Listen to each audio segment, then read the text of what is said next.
This is Akashvani. Good evening and welcome to another edition of Market Mantra, in which we give you a complete update on the economic and business news of the day. And today being Sunday, we'll also be taking calls from you, our listeners, on mutual funds and related issues. You can, of course, call us on 2331 4444, 2342 1050 and 2331 0464. I'm Gaurang Dhawanlal and with me is my co-anchor in Hindi, Subodh Mishra. नमस्कार श्रोताओं, कारोबारी खबरों के साथ market मंत्र हाजिर है। आज रविवार है और हर रविवार की तरह आज भी हम म्यूचुअल फंड से जुड़े आपके सवालों के जवाब देंगे। सवाल पूछने के लिए आप इन नंबरों पर फोन कर सकते हैं 2331-4444, 2342-1050 और 2331-0464। दिल्ली से बाहर के श्रोता इससे पहले एसटीडी कोड 011 डायल करें। आज की खबरों पर चर्चा करने और श्रोताओं के सवालों के जवाब देने के लिए हमारे साथ स्टूडियो में है mutual funds expert Ashutosh Gupta. Ashutosh, market मंत्र में आपका स्वागत है। जी, बहुत धन्यवाद। पहले हेडलाइंस के साथ गौरव धावनलाल। Thank you, Subodh, and Ashutosh. Welcome to the program. Thank you. A quick look at the headlines. Prime Minister Narendra Modi says India is rapidly making its mark in artificial intelligence. Says world is praising our progress. Domestic markets to focus on Indian and global economic indicators and trade policy developments for cues next week. And global crude oil prices declined last week. Brent dips 0.5% to end below $75 per barrel. प्रधानमंत्री नरेंद्र मोदी ने कहा, artificial intelligence में भारत तेजी से अपनी छाप छोड़ रहा है और दुनिया हमारी प्रगति की तारीफ कर रही है। अगले हफ्ते देश के बाजारों का फोकस रहेगा भारतीय और वैश्विक आर्थिक सूचकों और व्यापार नीति से जुड़े फैसलों पर। और पिछले हफ्ते दुनिया में कच्चे तेल की कीमतों में गिरावट, ब्रेंट 0.5% गिरकर $75 प्रति बैरल के नीचे आया।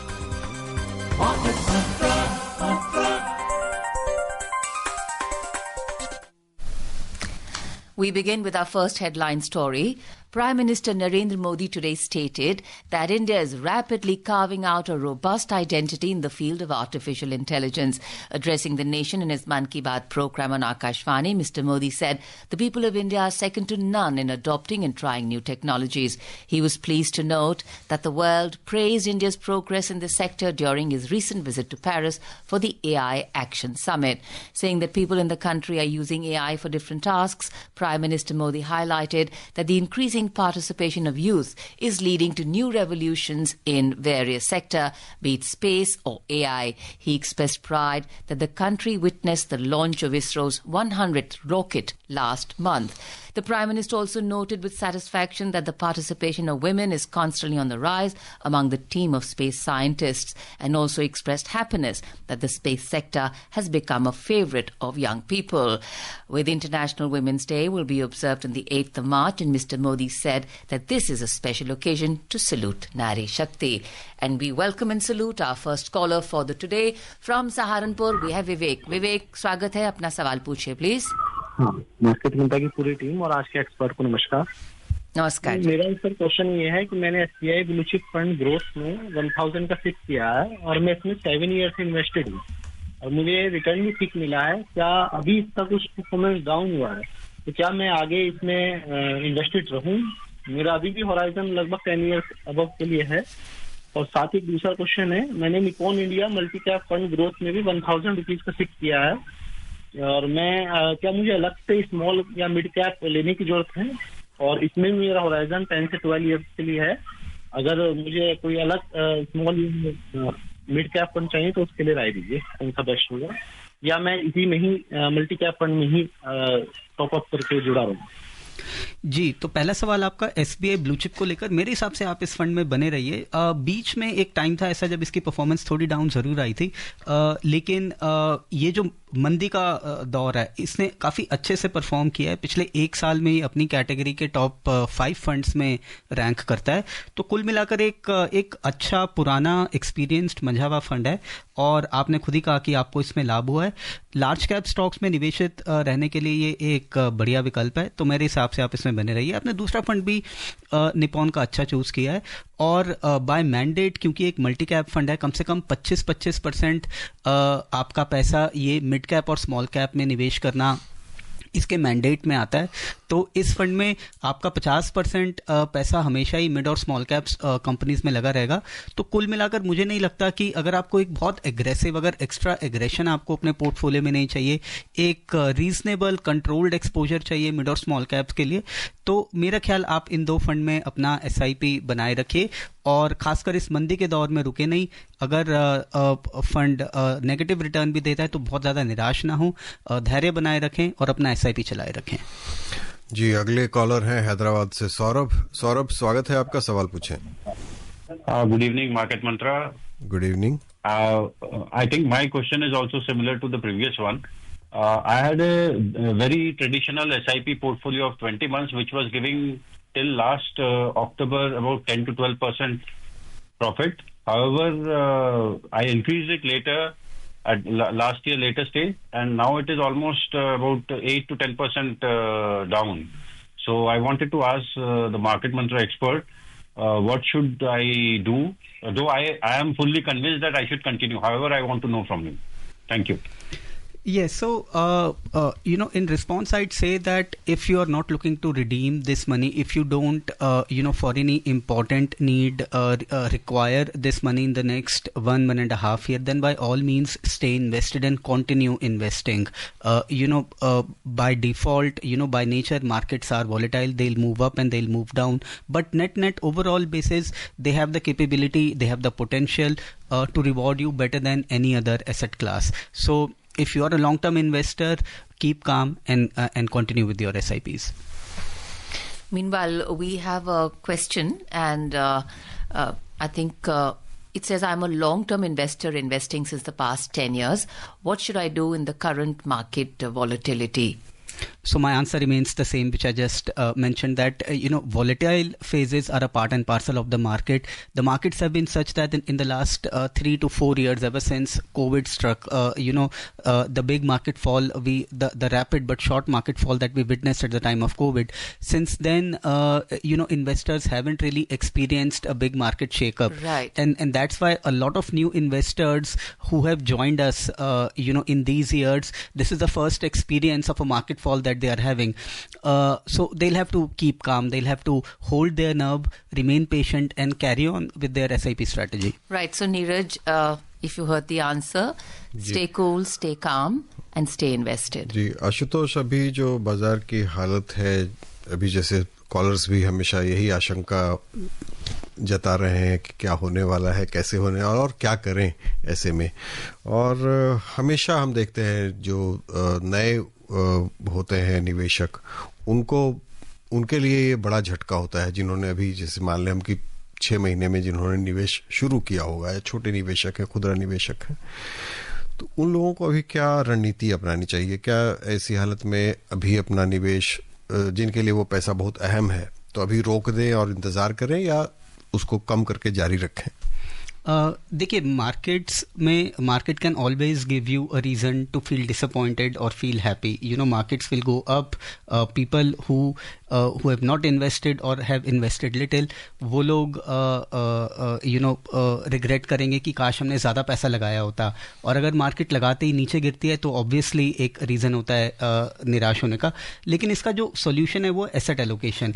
आप अपना कुछ निर्धारित करके पैसा डेट में और इक्विटी में डिवाइड करें और एक एसेट एलोकेशन के माध्यम से लगाएं, जिससे जब भी मार्केट फॉल होती है तो आपको उतनी निराशा नहीं होगी. आपका पोर्टफोलियो हमेशा मार्केट से कम गिरेगा और वो एक साइकोलॉजिकल एडवांटेज आपको मार्केट में बने रहने के लिए काफ़ी अहम भूमिका निभाता है, खासकर उन निवेशकों के लिए जो मार्केट के फॉल से थोड़ा हताश होते हैं. तो मार्केट का देखिए यही नेचर है. मार्केट किसी ऑब्लिगेशन में नहीं है कि आपने अगर 6 महीने पहले पैसा लगाना शुरू किया है तो वो ऊपर ही जाएगा. मार्केट की चाल को कोई नहीं समझ सकता, कोई नहीं पकड़ सकता. आप ज़रूर मार्केट की ये वेव्स जो होती हैं आपको इनको राइड करने को मास्टरी यही है कि आप SIP के माध्यम से लगाते रहिए, अपने टाइम होराइजन पर, अपने रिस्क एपेटाइट पर फोकस कर अपने निवेश का चुनाव करें, तो आपको जरूर लाभ होगा. Right. So, Mahesh, welcome from Delhi. But before we take on your question, I think it would be interesting after Mahesh's question to have a short conversation, Ashutosh, on, you spoke about, and this is, of course, debt is seeming very exciting and interesting, but people normally enter the market for a little aggressive gains. So you have told us long term, which is balanced, but what if there is an aggressive investor outside? But before we take that on, Mahesh, welcome. Please ask your question. Yeah, good evening. Good evening. Sir, actually, I have a lump sum amount of around 20 lakhs in hybrid aggressive, HDFC hybrid aggressive. So, actually, I want to do the in the same fund house to multi-cap STP, flexi-cap actually on a STP basis. Is it advisable or let it continue in the hybrid aggressive itself? See, HDFC hybrid equity hybrid fund itself is a good fund. So, if you want a little bit of conservative stance, you want about 20-25% of your money to be invested in debt, which brings some stability during market falls, then I don't see a reason that you should move out. With about 75-80% of your money in equity, HDFC equity hybrid is still very capable to give you good returns and give you an opportunity to create genuine wealth with the market over the long term. And when the markets fall, it has the wherewithal to fall a little less than the market and thereby bringing some psychological comfort. So for all those benefits, for relatively conservative investors, hybrid funds are an excellent choice, and among them HDFC equity hybrid is one of the better options. If you want to move to an all equity portfolio, then multi-cap comes in. But I'd say that at this point in time, you'll also have to keep tax considerations in mind. So if you change from HDFC equity hybrid to a multi-cap, then you will be subjected to, all your investments will be subjected to long-term capital gain tax or short-term, depending upon the tenure of your investment. And I think for a very nominal increase in your asset allocation from about 75% equity to kind of 100%. So I would rather suggest you stay invested in that fund, and for your incremental investments, you may go for HDFC multi-cap so that the tax incidence can be avoided and your portfolio will still predominantly remain equity heavy. Right. So coming back to, and this was also linked to, if you're quasi-aggressive in your stance. So wanting to understand from you that, this is also a bad time, but it's also a good time. It brings an opportunity also along with it. And people, if they're sitting on cash, as it's always suggested that when you're sitting, even if it's for a mutual fund, if it's not a SIP, but you want to go in for a one-time mutual fund, you're sitting on cash. What would your suggestion be that for an aggressive fund also it's an opportunity because market is low and it is volatile, it could go lower. What would your suggestion be? So I would suggest that even if somebody has a lump sum amount handy which one needs to deploy, spread it out at least over 3 to 6 months because you don't know where is the bottom of this market fall. Right. And as we have seen and as typically is the case, the more aggressive funds, the mid caps and the small caps, have fallen much more than large caps in this market fall. And right after your big lump sum investment, if the market again falls another 5-10%, it can be a source of panic for a lot of investors, and that is easily avoidable. So the best way is that even if you have a lump sum amount and you are an aggressive investor, even then spread it out over at least 3 to 6 months, if not more. The other thing I like to point out is that when in my framework of things, an aggressive portfolio is not a portfolio simply made up of mid or small cap funds. It's a portfolio which is the backbone of your portfolio should still be a flexi cap or a multi cap or a value fund. And on top of it, you can layer it with about 15-20% allocation to mid cap and a small cap fund each, and that portfolio itself, because your flexi cap or your multi cap fund itself will have some mid and small cap allocation, and if you have any urgent need for money, then these funds are relatively better off to create some kind of liquidity should a need arise in an unanticipated way. So even an aggressive portfolio, I'd say, one should only look at mid cap, small caps funds in a supplementary role, and always go with flexi caps or multi caps or value funds for the core of their portfolio. Right. जी, श्रोताओं को हम याद दिला दें कि आप सुन रहे हैं मार्केट मंत्र, और म्यूचुअल फंड से जुड़े सवालों के जवाब पाने के लिए आप इन नंबरों पर फोन कर सकते हैं 2331-4444, 2342-1050 और 2331-0464। दिल्ली से बाहर के श्रोता इससे पहले एसटीडी कोड 011 डायल करें। आशुतोष, अक्सर हम बात करते हैं फंड का चुनाव जब करते हैं तो कई एक्सपर्ट्स बोलते हैं कि आप उसका देखें कि उसके पीछे खर्च कितना है, TER जिसे आप कहते हैं। तो और कई बार हम ये भी देखते हैं कि हमने किसी फंड को चुना था लेकिन उसका TER बदल गया है अब। तो मतलब इससे छोटे निवेशकों को इसके लिए कितना चिंतित होना चाहिए कि कितना बदल गया तो हम छोड़ दें या बदल लें? जी, सो TER का मतलब होता है टोटल एक्सपेंस रेशो, जो कि जैसे आपने ठीक बोला कि ये एक फंड का खर्चा है जो वो आपका फंड मैनेज कर रहे हैं, तो उसके लिए जो सालाना बेसिस पे वो आपसे कितना चार्ज करते हैं। लेकिन ध्यान में रखने वाली बात यह है कि जो फंड आपको रिटर्न देता है, जब NAV डिक्लेयर होती है और NAV के माध्यम से आप किसी फंड के 1 साल, 3 साल, 5 साल, 10 साल के रिटर्न कैलकुलेट करते हैं, तो वो इस खर्चे को हटाने के बाद होते हैं। तो अगर कोई फंड कहता है कि उसने आपको सालाना पिछले 5 साल में सालाना 15% रिटर्न दिया है, तो वो TER के बाद है। तो मैं ये कहूँगा कि TER डेट फंड्स में ज़्यादा अहमियत रखता है, क्योंकि वहाँ रिटर्न कम होते हैं तो खर्चों की अहमियत बढ़ जाती है। जो फंड कम चार्ज करता है तो एक वो उसको एडवांटेज होता है इन्वेस्टर्स के पास बेहतर रिटर्न्स के लिए। इक्विटी में भी ऐसा नहीं है कि TER को बिल्कुल नज़रअंदाज किया जा सकता है, लेकिन उसकी अहमियत थोड़ी कम है, क्योंकि बहुत ज़्यादा मायने रखता है कि उसको फंड को मैनेज कैसे किया जा रहा है। अगर कोई बेहतरीन फंड है, अच्छे रिटर्न जनरेट कंसिस्टेंटली करने में सक्षम है, और थोड़ा बहुत अगर TER ज़्यादा भी चार्ज करता है, तो मेरे हिसाब से वो बहुत ज़्यादा घबराने वाली है, बहुत अलार्मिंग बात नहीं है। तो TER पे नज़र रखिए, लेकिन साथ में ये भी देखिए कि फ़ंड का परफॉर्मेंस कैसा है। अगर खर्चा बढ़ रहा है और फंड परफॉर्म अच्छा नहीं कर रहा है तो ये चिंता का विषय है। जी, नांदेड़ से बालाजी हमारे साथ हैं। बालाजी, स्वागत है आपका, सवाल पूछें। हेलो बालाजी। हाँ जी। हाँ, please ask your question. Hello जी, अपना सवाल पूछें। जय श्री कृष्ण, बालाजी गंगाराम। जी, अपना सवाल पूछें। लगता है उन तक हमारी आवाज नहीं पहुंच पा रही है, उनसे संपर्क टूट गया है। तो हम TER की बात कर रहे थे। तो अभी जैसे हम नए फंड के चुनाव पर भी हम बोलते हैं कि आप देखिए कि वो उसके खर्चे कितने। ये तो पुराना चलो जारी रखें हम, कोई अगर निवेशक है, अच्छा परफॉर्मेंस है तो आप TER की फिक्र ना करें। लेकिन नए फंड के चुनाव पर जब आती है बात, तो TER कितना होना चाहिए, खैर इस पर हम बाद में बात करेंगे। एक और कॉलर अभी इंतजार कर रहे हैं, उनके पास चलते हैं। ग्वालियर से मोहन हमारे साथ है। मोहन, स्वागत है आपका, सवाल पूछें। मार्केट मंत्रा टीम को नमस्कार। नमस्कार। को भी नमस्कार। सर, मेरा अभी investment HDFC mid cap opportunity fund में जा रहा है।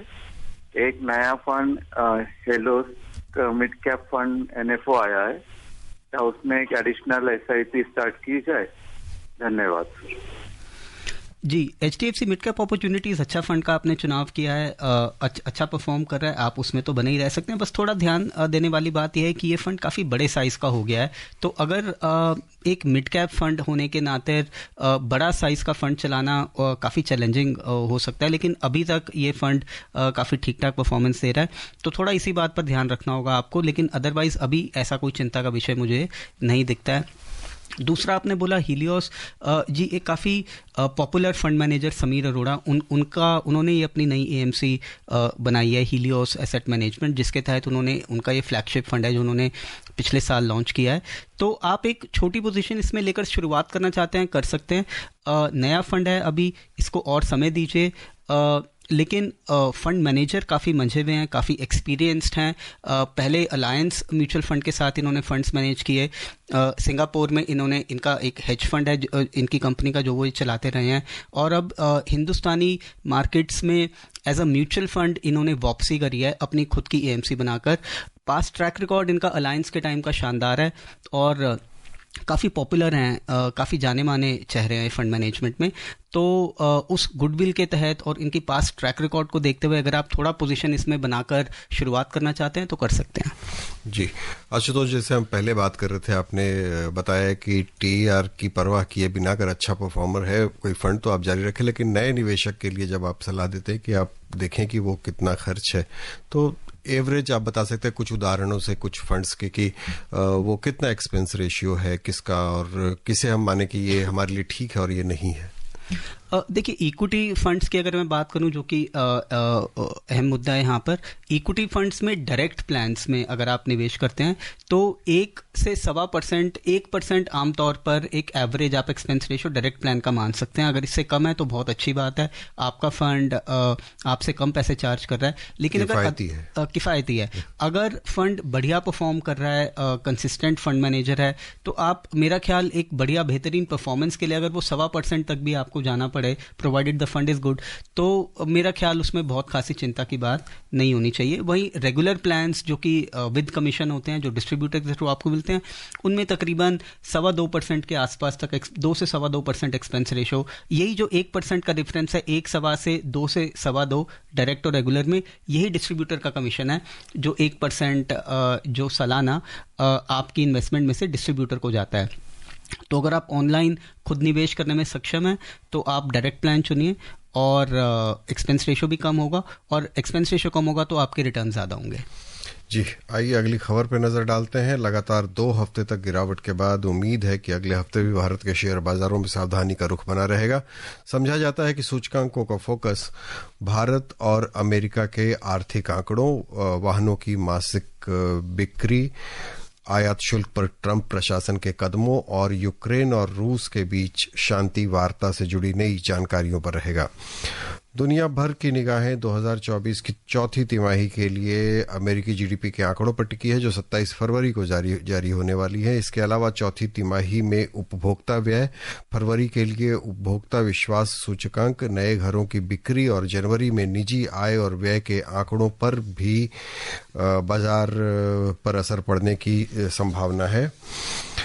अमेरिकी व्यापार नीति में चल रही गतिविधियों पर भी बाजार की निगाह रहेगी। साथ ही eurozone, ECB monetary policy meeting के नतीजों और जापान के खुदरा बिक्री के आंकड़ों पर भी फोकस रहने की संभावना है। देश में बाजार की निगाहें दिसंबर 2024 वाली तिमाही के GDP विकास के आंकड़ों और 28 फरवरी को वित्त वर्ष 2025 के लिए आर्थिक विकास के दूसरे अनुमान जारी होने पर टिकी रहेंगी। ऑटो क्षेत्र के शेयरों पर भी फोकस रहेगा, क्योंकि अगले सप्ताह के अंत में हर तरह की वाहन कंपनियां फरवरी महीने के लिए बिक्री के आंकड़े जारी करेंगी। जनवरी में दोपहिया वाहन क्षेत्र का प्रदर्शन उत्साहजनक रहा था, लेकिन यात्री, वाणिज्यिक और ट्रैक्टर क्षेत्रों में मिला जुला रुख था। So Ashutosh, I think, I think market performance, a lot of conversations have happened and there is volatility, but your expertise is in mutual funds, and would want to just actually, draw as much information from you as possible on this. Just a slight shift to an SWP. So there are some people, systematic withdrawal plan. And, a lot of experts, including you, have spoken about it. Many of our listeners are now more familiar with this term. Now, in an SWP, you can withdraw at will. So when the market is volatile like that and you can manage without withdrawing, is it sensible to withdraw and then probably put it back in some way? Or is it better to keep sitting on that and say, I will hold my withdrawal for a couple of months or 2 months, because that much then the market would, the volatility would somewhere may adjust to it. How should they approach this market?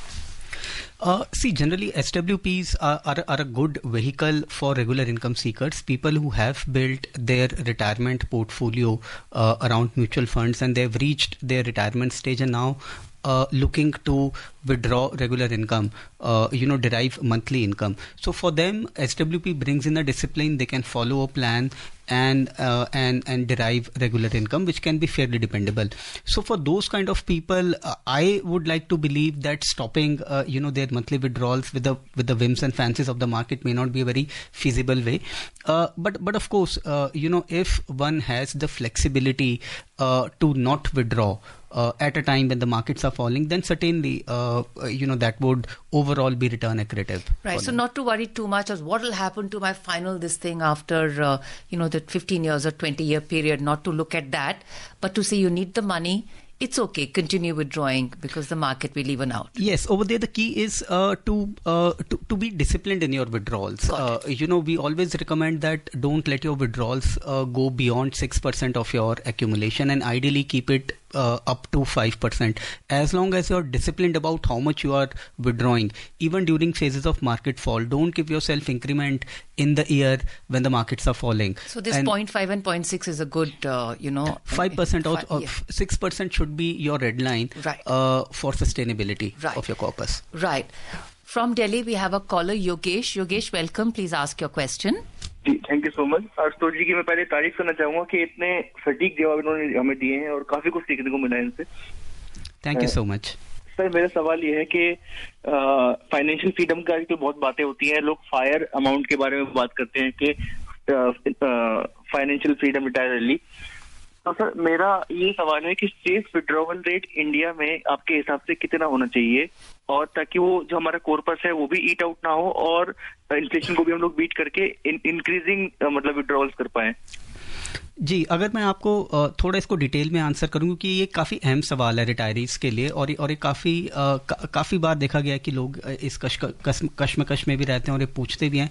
तो देखिए, अभी इससे पहले भी जो मैं गौरा जी से बात कर रहा था, इसी पे हम चर्चा कर रहे थे कि मेरे हिसाब से आपका विड्रॉल रेट 5% ऑफ योर सालाना विड्रॉल रेट आपका जो इनकम के लिए है, वो अगर आपका 5% से ऊपर ना जाए of your total accumulated corpus तो बेहतर है, और उससे ऊपर जाता भी है तो कोशिश करें 6% से ऊपर ना जाए, खासकर शुरू के सालों में जब आप रिटायरमेंट के बाद मंथली इनकम डिराइव करना शुरू ही कर रहे हैं। क्योंकि शुरू के सालों में अगर आप बहुत ओवरड्रॉ कर लेते हैं तो आपका कॉर्पस काफ़ी तेज़ी से डिप्लीट हो सकता है, और in long years of retirement you run the risk of possibly out living your savings. तो वैसी नौबत ना आए, आप शुरू में थोड़ा डिसिप्लिन से विड्रॉ करिए, कोशिश करिए 5% से ज़्यादा ना विड्रॉ करें।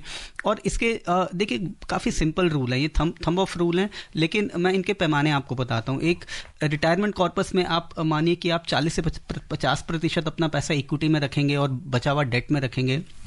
इस पोर्टफोलियो से अगर आप ओवरऑल लॉन्ग टर्म में एक्सपेक्ट करते हैं कि आप 9-9.5% रिटर्न अगर जनरेट कर पाएंगे, 9 से 10% अगर आप रिटर्न जनरेट कर पाना, मेरे ख्याल एक रीजनेबल एक्सपेक्टेशन है। और उसमें से आप अगर हर साल 5% विड्रॉ करते हैं इनकम के लिए और बचा हुआ 5% छोड़ देते हैं उस कैपिटल को इंक्रीज होने के लिए, तो अगले साल आप अपने आप को थोड़ा इंक्रीमेंट दे पाएंगे। क्योंकि देखिए, अगर आपका काम आज की डेट में 50,000 रुपये प्रति माह, मतलब 6 लाख रुपए साल विड्रॉ करके चल जाता है, तो 5 साल बाद वो 50,000 रुपये पर्याप्त नहीं रहेंगे, आपको अपना विड्रॉल बढ़ाना पड़ेगा। विड्रॉल आप तभी बढ़ा पाएंगे जब आपका कैपिटल अमाउंट बढ़ेगा ओवर द ईयर्स। तो ये ज़रूरी है कि जितना आप रिटर्न कमा रहे हैं आप सारा निकाल कर कंज्यूम ना करें, थोड़ा पैसा अपनी कैपिटल में वापस फ्लो बैक करें, जिससे कि आगे आने वाले सालों में इन लॉन्ग ईयर्स, अगर 20-25 साल की अगर रिटायरमेंट फेज किसी का देखें तो उसमें आपका खर्चा शुरुआत से लेके एंड तक में काफ़ी गुना बढ़ सकता है।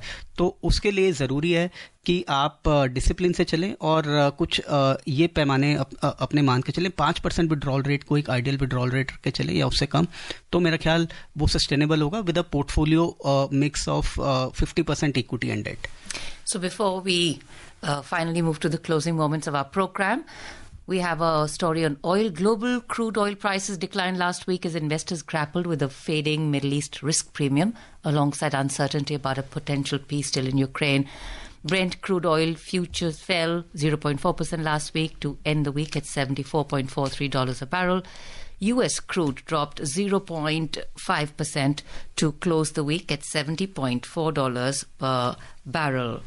आशुतोष, मार्केट मंत्र में आने और श्रोताओं के सवालों के जवाब देने के लिए बहुत बहुत धन्यवाद। जी, धन्यवाद आपका। Absolutely, thank you, Ashutosh. And listeners, before we close, a quick look at the headlines once again.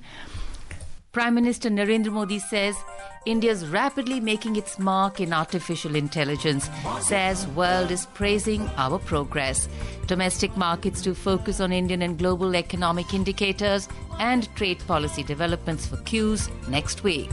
And global crude oil prices fall last week. Brent declined 0.5% to end below $75 per barrel. And that's all for today's program. Namaskar.